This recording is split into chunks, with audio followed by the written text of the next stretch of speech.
The broadcast is now starting. All attendees are in listen-only mode.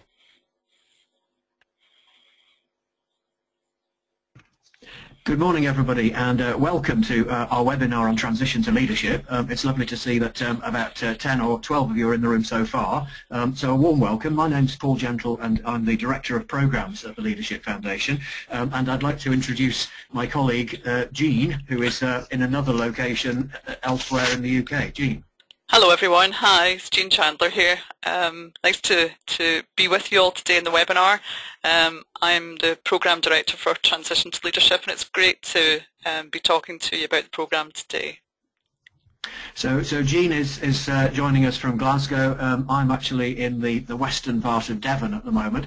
Just wondered if we could quickly give the opportunity to let you test out the chat box function. You'll see a blank screen with a cursor flashing in it towards the bottom right-hand side of your control panel here. Could I just ask if you wouldn't mind just all contributing and briefly saying, in one word really, where you are at the moment. So where is everyone based for this webinar? If I just give you a few seconds to put in your entries, it would be great to see how widely spread we are today. And perhaps while we're just waiting for that, it's just important to say that we're hoping that this webinar will be as interactive as it can possibly be. We'd obviously like to give you the opportunity to ask any questions that you would like to ask about the programme, and there'll be plenty of opportunities to do some sample activities from the programme as we're going along. So please feel free to use that chat box, and I'll make a note of points that we'll pick up in our roundup later on. For now, I'm going to hand over to Jean. Thanks, Paul. And I'm going to kick things off by giving you a bit of a sense of what the overview for today's webinar is containing. So I'm going to give you a bit of a sense of what's transition to leadership, what's it all about, who's it for, what's the programme structure and its core themes. We also have some taster activities, as Paul has also mentioned, and we also have some questions and answers at the end of the session today, and do feel free to think about those and be posting those as we go along. So in terms of transition to leadership, the programme overall, just a couple of things really to highlight here on this particular slide, and say that the programme is a blended programme, the equivalent of 35 hours split face-to-face and online over a 3 to 4 month period. It's very much using a co-creating of learning in the classroom and out with, using the flipped classroom approach, which some of you may be familiar with, and I'll say a little bit more about that just shortly. And it's also an opportunity to network with others who are in transition to leadership. I think this is particularly relevant perhaps for those who might be seeking development outside of their own institution, or perhaps coming from a smaller institution. And who is transition to leadership for? Well, this is the first rung on the LF ladder of programmes, and it's targeting people with limited or no prior experience of committing to a leadership position, such as newly appointed professional services leaders, or of a programme of project area where you perhaps need to create change and achieve new things. So that's the sort of people that we're looking for in terms of ideal participants on the programme. And it's been lovely this, in the last just under a week ago, we launched the first workshop day of the programme, and it was great to get 20 or so people in the room and see the mix of the range of people that we have managed to get onto the first run of the programme. So that's been ideal just to see that, and that's been a real mix of individuals on that programme, people at deputy leader levels, people who are heading up service areas and professional services, and small project areas as well, and some people who are responsible for management of services. And in terms of the flipped classroom model I mentioned, the programme is utilising or borrowing from the flipped classroom model, and as you'll see here, this breaks down quite well in terms of this area, and thinking about the flipped class approach.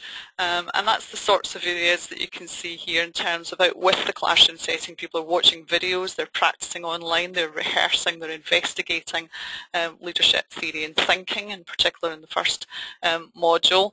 And during class we're scaffolding around their learning, we're demonstrating, we're coaching with them, and they're coaching each other, and the programme really will bring up and utilise those types of skills for people. There'll certainly be other stuff going on around this sort of more typical model, but we're certainly seeing the flipped class model as being the thing that adds a unique feel to transition to leadership. And just a bit of a sense of how the structure of the programme is shaping up. As you can see, there are these three core elements: personal leadership, which is the face-to-face day. The second face-to-face day is looking at team leadership, and then the third day on change. And there's a fairly significant element of online work and activity that people do need to appreciate in joining the programme, so it's quite important that we do highlight that to any individuals who might be interested in the programme, that there is a need to do some pre-work for the first module, and in every module in between there will be peer coaching groups, learning groups going on with people coaching each other around aspects of the programme, the sorts of activities that the programme is requiring. So there's a degree of face-to-face and online activity, and largely speaking that's balancing out between the two. And the core themes that we're covering on the programme include personal leadership, team leadership and change, as you can see highlighted here. And just a couple of those to mention. Initially in personal leadership, looking at their own identity as a leader and exploring that. Also carrying out a brief self-assessment, and also the opportunity to ask for some peers and colleagues' view just to counterbalance that personal assessment. And that leading into peer coaching, both face-to-face and online, and establishing those groups as a core component of support for each participant on the programme, with two other members of the programme in a smaller group context. And then in team dynamics, team leadership, looking very much at the whole theory of teams and thinking carefully about how that can help individuals in terms of understanding teams really well and enabling achievement of activity through teams, and also looking at difference using things like the Myers-Briggs personality profile tool. And then finally on change, looking at a personal institutional challenge and using the peer coaching groups for support around that, and also looking at models of change leadership, and we'll talk a little bit more about that later on. Some of the benefits for participants, just as you can see here, some of those I think I've already alluded to, but as you can see there's a focus on areas around emotional intelligence and influencing behaviour, and also supporting and delivering organisational change. And then in terms of taster activities in relation to the programme, we would like to share with you an activity which is really more about the online knowledge co-creation type of activity the programme will offer, and then an online and workshop-based activity, and finally an on-the-job reflection and learning activity. So those are the sorts of taster activities that we're going to be covering with you today. And then just a quick test poll to test all of this out, to test how well you've been listening over my initial slides. I'd like to choose one of the following and tell us, what is the TTL programme? Is it A, a programme for those seeking a Vice-Chancellor's post in the next 12 months, B, a time management programme, C, a programme for those who are making the transition into leadership, or D, a programme to help governors in universities? And I'll just give you a moment to post your response to that.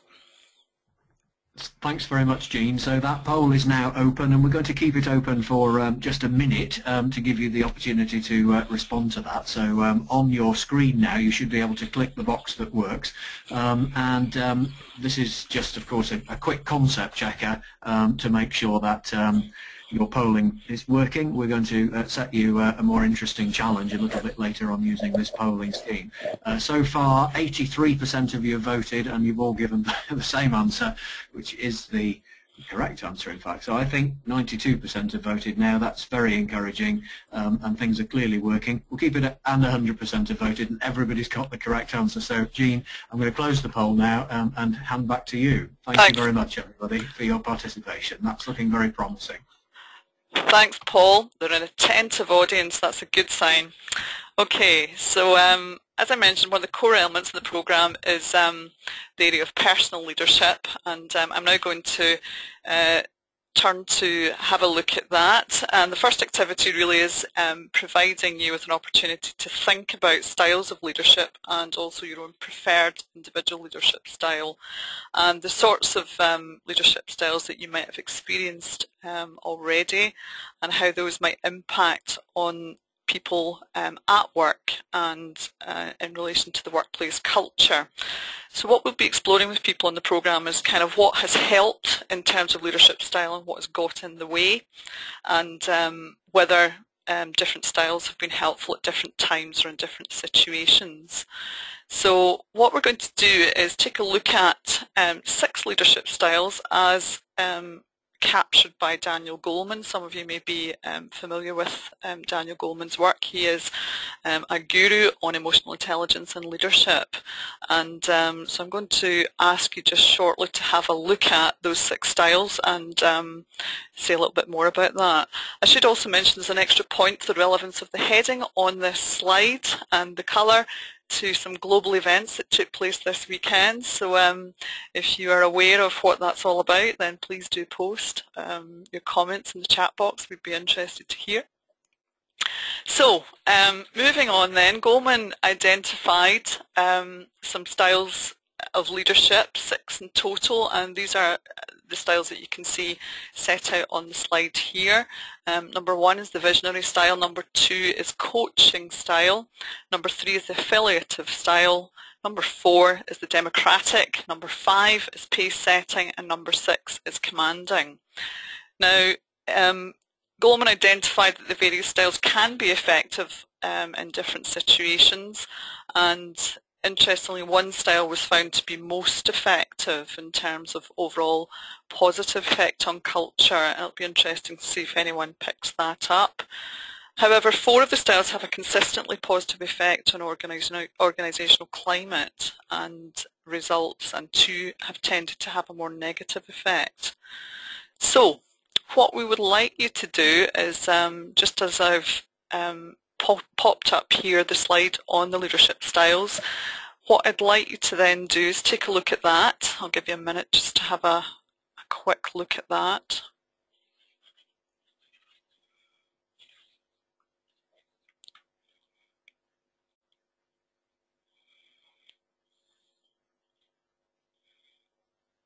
Okay, I'm now going to move on to the task that we'd now like you to undertake.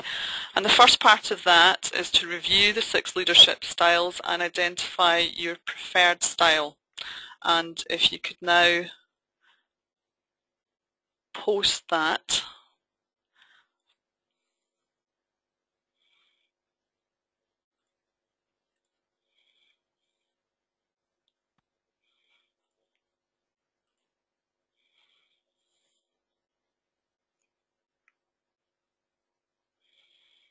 I'll just give you a few moments to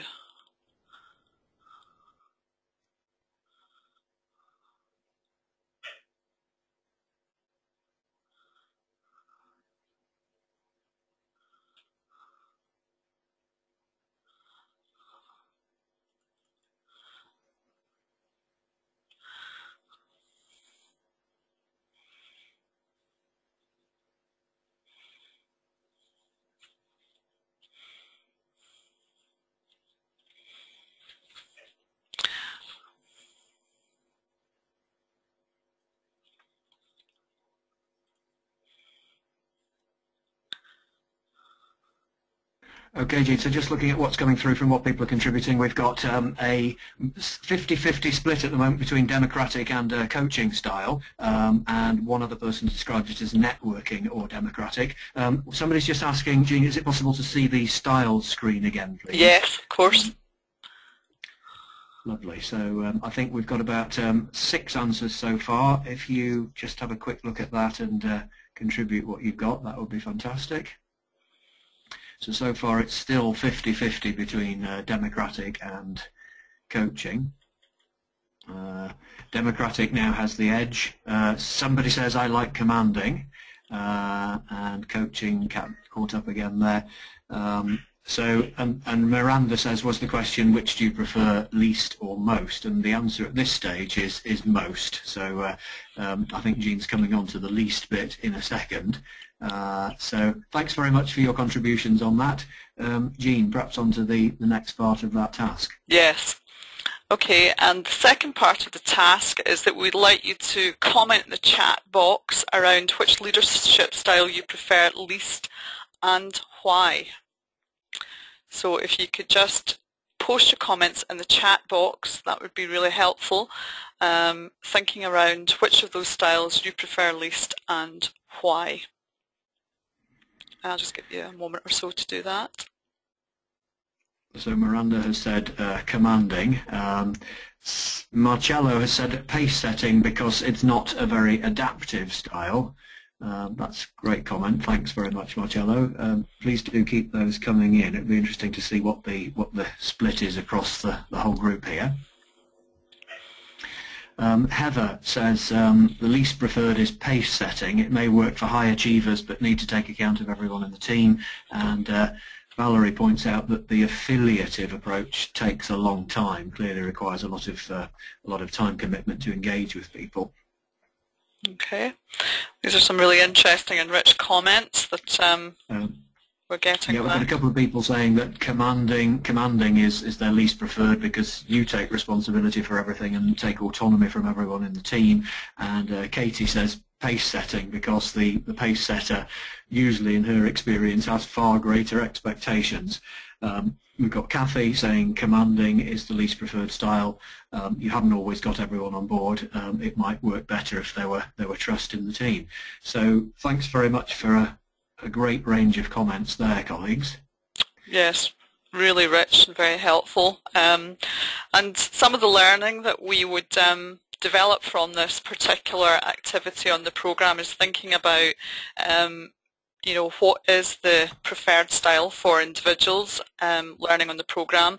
Can they build their flexibility to adapt other styles, which Goleman suggests is the best approach, where we find you know, that people are flexing or flexible, or the emotionally intelligent leaders are flexing their styles more, and also developing the context for leadership and thinking about the overall style of leadership to adapt relative to the context and the circumstances that we're in, and how to consciously build in consideration of the right style for the context and the people that you're working with. So for example, potential leaders might really benefit from and welcome a coaching style for those who have potential for leadership development, and also seeking early warnings of perhaps an inappropriate style that you might be using in a given context, and seeking engagement,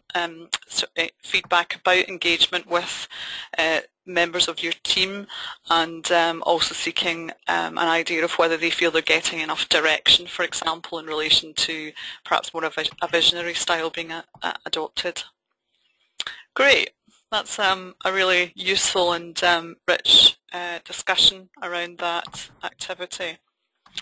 And then moving on, just around the area of personal leadership and thinking about those that inspire you as a leader. And we asked participants on the Transition to Leadership programme to carry out an interview with an inspirational leader and share those with each other via a wiki platform.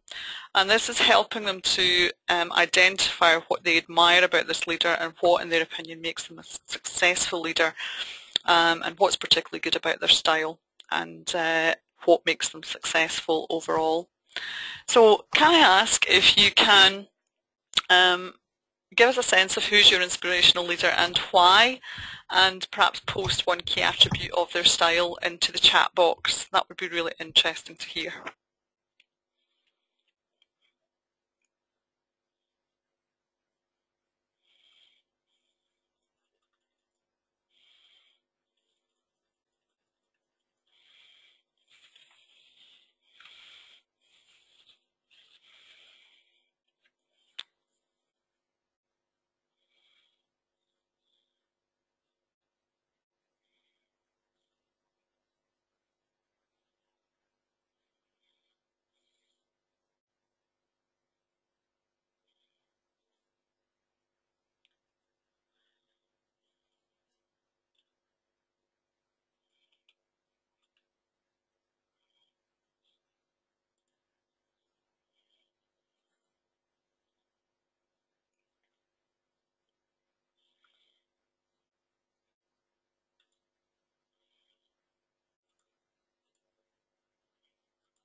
Okay, so just picking up on some of the answers that have come through, a really interesting range of responses there, and thanks for taking the time to contribute. Somebody says our HR director, somebody says Moses, because he took control even when he didn't want to. Somebody says, well, my inspirational leader listens, takes an interest and challenges. So really interesting range. Somebody cites, who else? Let's see.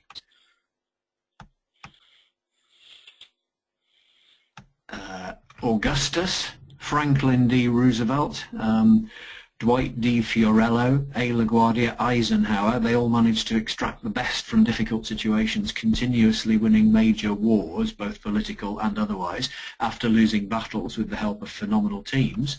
They also left a fantastic legacy within their teams, forming new generations of civil servants and or leaders. So thanks, Marcello.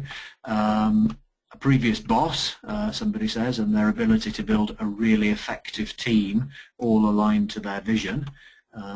So that's really interesting range of responses. Yeah, really nice range of sort of key attributes coming out there, and certainly taking control is certainly there. Building teams is certainly a theme that I'm picking up from that. Also leaving a legacy seems quite important as well, and nice to really hear that there are live, real people out there who are obviously inspiring people in terms of their leadership. So reassuring that we can find those role models around us, and that they, you know, are accessible to us, and the sorts of people that can mentor and work with and coach actually new leaders and those who are transitioning into leadership. So very encouraging, I think, to hear those sorts of responses coming through in relation to, you know, the sorts of questions that we're asking people on the programme. Any other perspectives from your side, Paul? Well, Katie has said that there's more detail on the previous HRD, who I think was given as an example, because their style was visionary, and the organisation needed to go through a cultural change, which was difficult for many areas to adapt to, and this particular person made it possible through clarifying a shared vision and the need for change, and she's cited as being an inspirational OD practitioner. So that's really good to see some detail on that. Previous boss and their ability to build a really effective team all aligned to their vision is another really good example. Yeah, and I think it's really nice to hear some of the thoughts around the styles of leadership, you know, and recognising that there probably is a place around styles, even commanding, you know, which is good in a crisis and might be, you know, really helpful when something really needs, you know, you absolutely need people to achieve something perhaps in the short term. I think the risk that we can all see is the negatives around that. Even visionary though, you know, I think that to be effective really needs those first-class communication skills, and can be really helpful in a period of major change, I think. You know, people being subject to the affiliative style is really great for building loyalty, I think, but it's also got downside to it and potential for people to feel there's maybe a bit of lack of direction going on. So I think all of these styles have elements that are helpful but also maybe problematic depending on their, you know, continued use or lack of you know, sort of flex or change around the styles that you know, Daniel Goleman's proposition really is that you know, that good leaders and emotionally intelligent leaders will flex their style around the situation, and you know, that all of them have some benefit in specific situations, or at least in the short term. Great, thank you for that. That's a really helpful and rich discussion overall.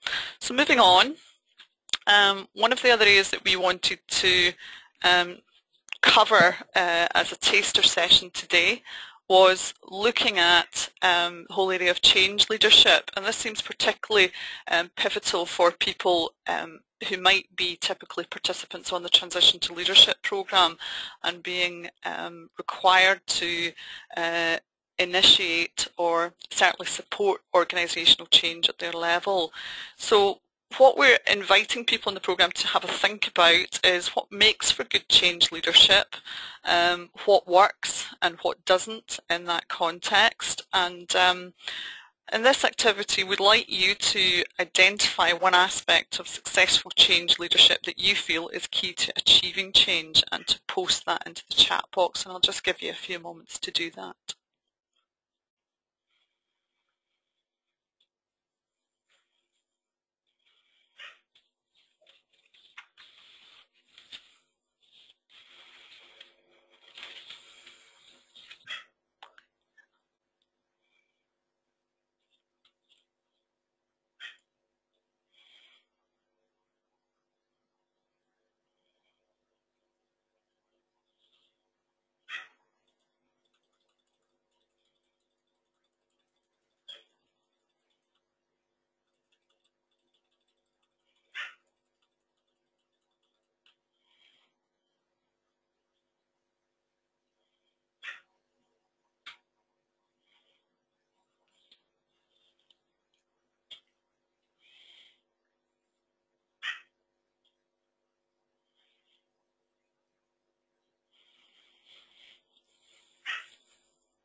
So everybody, Larry says the flexibility to adopt a different approach responding to circumstances while staying on course to achieve the change goals.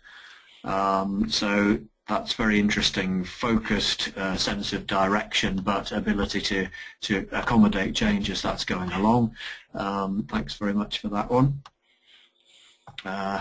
Elaine says lots of communication to explain the why and the how and so on, so perhaps not just the micromanaging attention to detail, but actually the sense of purpose behind a change coming out there is an important aspect. Valerie says helping people to understand why change is like creating a picture of an improved future, so something about the why there. Flexibility, transparency, and not being afraid to say I don't know seems a key point from Katie. Elaine says everybody being on board even if they're not happy with the idea, and Miranda points to the importance of employee engagement. Other themes, we've got effective communication, outstanding the rationale for change and clearly communicating it even though it might be hard for colleagues to hear it. Another point, Kate Hardy says communication is key even during the uncertain times so that people feel included in the change and not that it's just happened to them. Heather reinforces that point about communication and consultation as well. I think there's that reminder that change can be unsettling, so it's important to sell the positives and make sure that there are opportunities for upwards and downwards communication. So lots of lovely points coming in there. Clarity about what it is that you want to achieve, says Emma, having a clear vision and being able to articulate it. Kathy points out some personal qualities, I think, that optimism and a belief in the change. I guess that sense that you can only be seen as an authentic leader if you genuinely believe in it. Marcello took points about empathy towards parties involved in the changing process. That's great. Those are some really rich comments that are coming through, so thanks a lot for that. I'm getting the sense that people out there have had their own take on change, certainly very strongly coming through, and certainly hearing that whole theme around flexibility and the need for communication, and certainly, you know, clarity around what it is that, you know, is trying to be achieved, and helping people to understand the need for change. So some really nice ideas coming through there in relation to experience of change perhaps, and even in experience of change which hasn't necessarily been a great experience. I think there's a lot of learning in that, and I think all of us can really benefit from taking time to think about what change we've experienced and just how that's gone for us, good or bad, and what we might do differently, or, you know, what we might try as new leaders or people transitioning into leadership and taking forward an approach of change for themselves. So certainly in terms of the programme itself, there'll be a number of models of change that we'll be asking and inviting people to think about. One of those I've posted here, which is the Kubler-Ross, the change curve. Some of you may be familiar with that. This was originally developed initially to explain the process of grieving that people go through, and subsequently has been used and utilised to explain the process of reaction to change. I think, you know, many of the models that we hear and see, some of them have, you know, nuggets and usefulness that we can take from. I think the limitation of this type of model is just as it's set out here, is that, you know, not all change is bad. And that this model may in fact assume the worst reaction to change, and also that it may be difficult in terms of this model to identify where people are at in relation to transitioning through change. So that's the sort of way in which we'll investigate change management and leadership of change models on the programme, and invite people to undertake that research for themselves, and to investigate and explore which aspects of a particular model of change might be something that resonates, and might be a lens through which they would choose to look at and investigate change themselves. Okay, so as I say, I think the key themes I was picking up there was the strength of really effective communication in terms of what works in a model for change, very much about convincing people and taking them forward and flexing, and taking a different approach perhaps as you go along, and very much selling the positives, and as a leader having a personal belief and optimism in terms of your style clearly helps. Okay, thank you for that. That's been a very rich conversation around change as part of that activity. Paul, is there any other perspectives that you wanted to add to that discussion? No, I think, Jean, it's been a really interesting way of people being able to share their views on things, and seeing what's come in shows actually, I guess, what you would get as a typical range of opinion in a group where you would work with them in a face-to-face situation. And of course, on transition to leadership, there will be that opportunity for both face-to-face encounters as well as working collaboratively online. It might just be worth pointing out that the environment that we're going to use or are using on transition to leadership is not exactly this piece of software, but something that participants would sign up for and be part of the integral program, and that's a site called Canvas, which provides a very interesting mix of resources and interactive functions. And Jean, I don't know if there's anything you wanted just to say about that briefly in terms of the experience that you've had with using Canvas from the first group that is now working. Yes, and I think you know, Canvas has been a really useful platform, I think, in terms of giving a focus through the VLE to the program itself, and it's been really helpful, I think, to have all of the resources and all of the modules located onto the Canvas platform. I've certainly been telling people, I think, if I can cope with Canvas, most people can, I think, and it's certainly been for some people a bit slower coming into the platform. I think it just takes a little bit of time. People are initially asked to post their biographies and say a little bit about themselves to create their identity, if you like, in the Canvas platform, and then to engage in dialogue around things like ground rules, all of the tools that the participants use on the platform and on the program. They're located there, so the sorts of assessments, self-assessments they undertake, and the sorts of wiki activities that they're undertaking, all of this is located in the platform and allows them to undertake all of the things that they need to do as part of the program. There's also a conferences facility, so they can actually go online and share a space and a discussion with their peer coaching members, so they can set up a discrete space to have those conversations remotely and virtually with their peer coaching colleagues, and have the discussions about the various elements of the program that they're working on.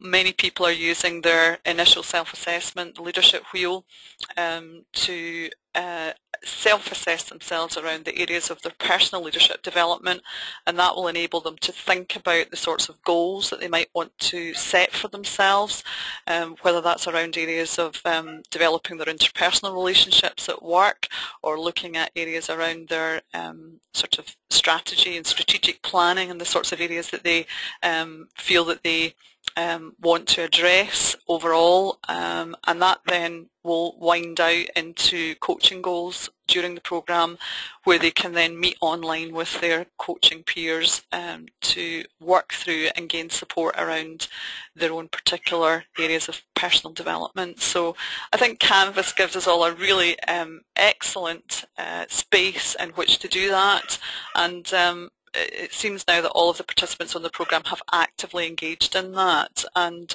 seem to be beginning to build those relationships and that dialogue online.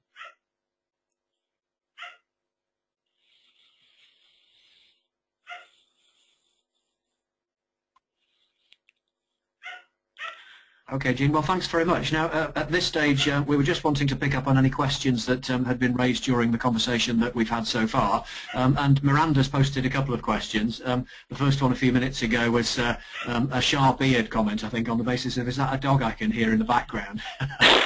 So thanks for that one. Not quite sure where that's coming from, but that's perfect. Miranda has also very helpfully asked, can she get a copy of these slides? And I think that's certainly something that we can send out to everybody who's participated today. We can send out a copy by... Yes, absolutely, Paul. That's I'm quite that more than happy to do that. Yes, absolutely. So that would be no problem at all. Yes, absolutely. So now is really an opportunity for anybody to post any further questions about detail on the program or anything else that's been triggered by taking part today. we'll just leave that open for another couple more minutes before we conclude.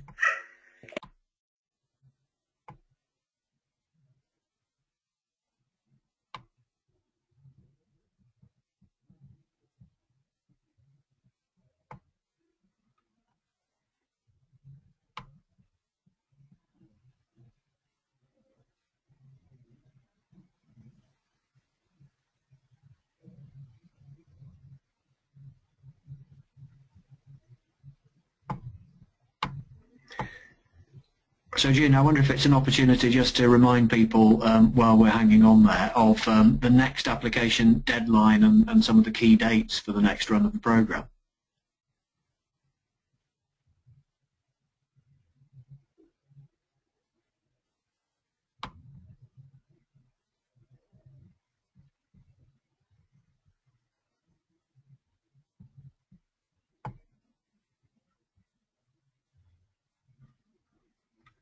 And there is another question that's just come through, which is, do you try to evaluate the success of the programme once people return to work?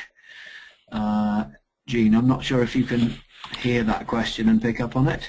Yes, thanks for that, Paul. We will be doing a programme evaluation rather in the way that we've done here on a webinar basis, but we are giving that some thought just at the moment, and perhaps thinking about something that we might build in at a further level, perhaps 3 months or so down the line from the programme. So yes, definitely giving that some active thought at the moment, and thanks for raising that, because I think that probably convinces me that we need to make sure that we build that in. So yes, I think is the short answer to that.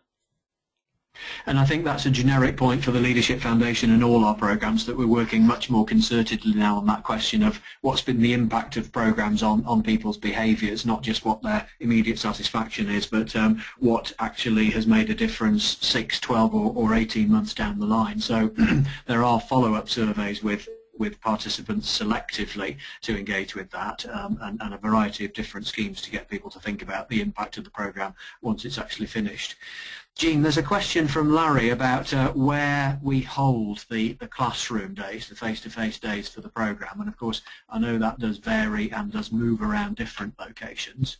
That's right, Paul. So we've been in Manchester, as I say, just under a week ago, and then we're in Birmingham for the second workshop and Cardiff for the third workshop. So we have kind of spread those around geographically a bit, and we'll take some feedback around the venues and locations and accessibility, etc., as a review of the first pilot of the programme. But it's likely to be again a bit of a geographical spread for future programmes.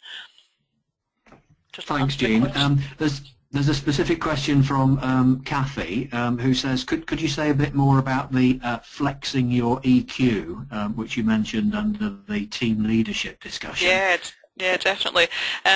One of the areas that we've obviously looked at are sort of thinking about your approach in terms of your emotional intelligence, and the programme kind of looks at this whole area related to emotional intelligence, cognitive intelligence as a leader, and also learning capacity and intelligence. So and some thinking around this has been developed around this idea that agile learners, agile leaders are also agile learners. So what we've tried to do is create an opportunity for people to go back to the workplace and flex their emotional intelligence a bit more, so adapting a bit of a different approach for themselves back at the workplace, to do that for perhaps about a week or so, and that might be about, for example, working with those colleagues who you perhaps find more challenging, to explore and understand a bit more about their perspective, and then come back to the next face-to-face workshop and share some of that. And also to, for example, if you're somebody who tends to be relatively quiet in a meeting, to think about making an intervention a bit more quickly, and for on a particular meeting context that you find quite challenging, and coming back and sharing that back in the face-to-face workshop. So that's the kind of area that we're looking at, Kathy, around trying to challenge people to challenge themselves a bit more around what might be broadly and generically described as an emotional intelligence sort of capacity. Does that answer the question? Thanks very much for that, Jean. We got a question from Larry just on what's the cost of applying for the next programme, and then Emma's come up with a great question, which is, can I ask how you decided what should be included in the programme? Have you had any feedback as to what might be missing, if anything? Okay, so the cost for the next round of the programme will be £900, which is the member's price. So if you're an LF member and your organisation's a member of LF, then it will be £900, and £1,200 will be the non-member's price. Okay, so those are the costs that remain at the moment. In deciding about what went into the programme, we had lots and lots of debate about this, and we did take some soundings from a number of stakeholders within the sector, really around what would be the focus of the programme. So we did debate that quite long and hard, and we did have a group that consisted of myself and Stuart Hunt, who is co-facilitator and co-designer of the programme, and Stuart has a background in the sector. Some of you will know Stuart, I imagine, and Stuart's an associate now working with the foundation, and Stuart and I drew on our knowledge of the sector, and we also spoke to quite a number of stakeholders to kind of try and get a sense of what sorts of areas that people were looking to develop around, develop their skill sets in and around. So, and it's no exact science, as I'm sure you can appreciate. So we haven't as yet had feedback about what might be missing, but I'm certainly open to that. And we've certainly engaged with a number of stakeholder groups, staff development stakeholder group, both in Scotland and in England, to ask about those sorts of areas. And I'm really hoping that we can keep that feedback coming through quite considerably as the programme develops. So please let me know if you have thoughts and ideas around that. I'd be delighted to hear.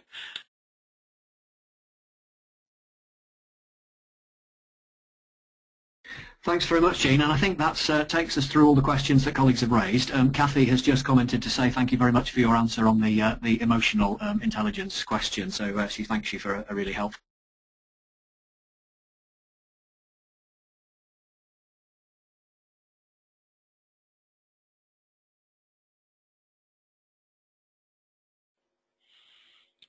Thanks, that's great. I'm so glad I answered the question. So Jean, I think so I think that just really takes us on to our very final and closing.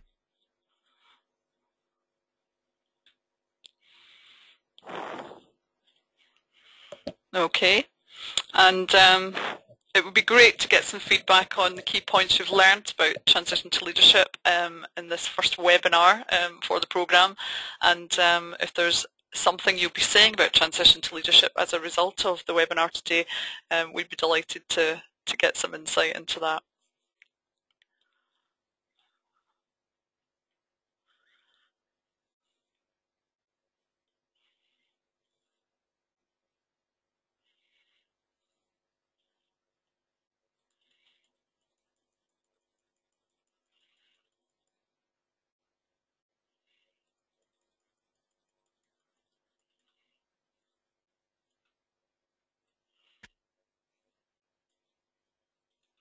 So it's just worth noting that 13 colleagues have joined us during the course of the session, and there are now 10 still there. A couple of people have left in the last 5 or 10 minutes or so, but if you are still there and are just able to feedback any immediate responses to those questions of Jean's, that would be much appreciated.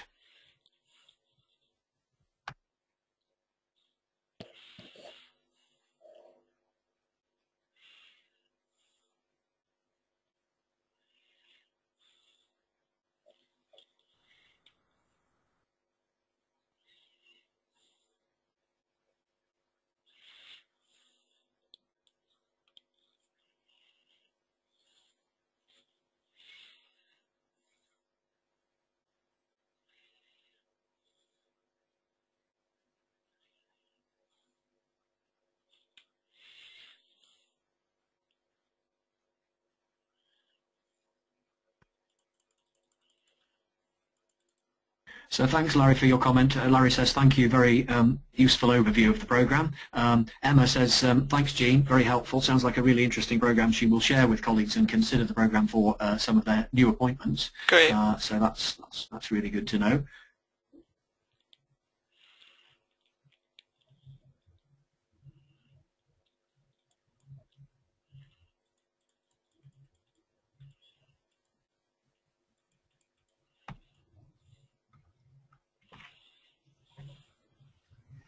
And some lovely observations from Marcello at the end on transition does begin within the leadership or the leader, and points out the importance of adaptive leadership as change is a dynamic process.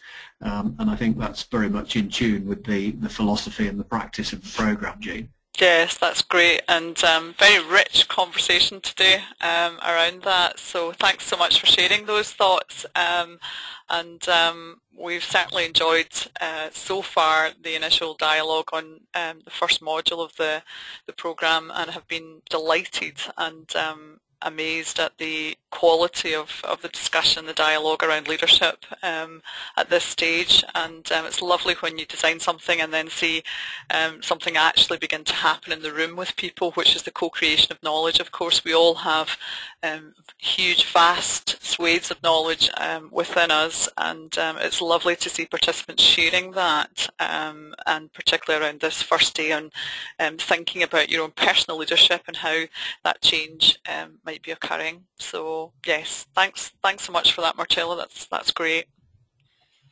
And on that note, Jean, I think it might just be worth concluding then with a comment from Kate, who points out that key points are that emotional intelligence is key in leadership, as is the ability to flex your style. So thanks very much for bearing with us in the working out how to get this webinar going, and thanks very much for your really lively contributions.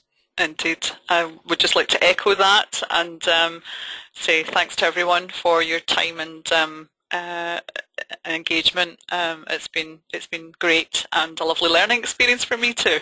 So thank you.